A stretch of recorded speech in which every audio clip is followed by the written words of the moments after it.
Hello people, welcome back into this channel, and in this video it's gonna be a tutorial about your iPhone. So anyway, the device today that I use is iPhone XR, and in this video I would like to show you the way how to customize your home screen on iOS. So actually the home screen is the screen that you see. This is the face of your phone, and you can adjusting everything regarding to this home screen on your phone.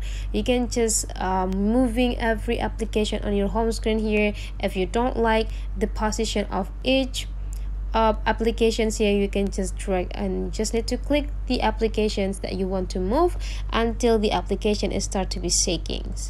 And whenever it's already shaking, you can just click and hold and drag into the positions that you want to have.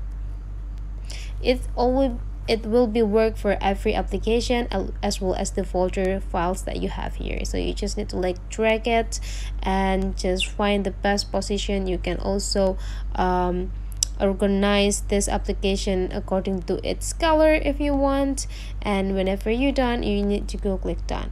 And if you want to get an extra widget on your home screen, you just need to do the same.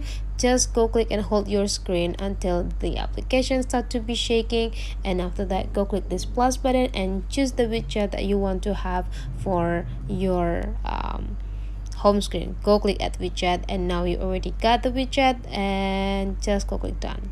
So that's all. That's the way how to customize your home screen on iOS. Hopefully this tutorial today is useful for you. Don't forget to leave some comment, like and subscribe into this channel guys, and I'll see you for the next video.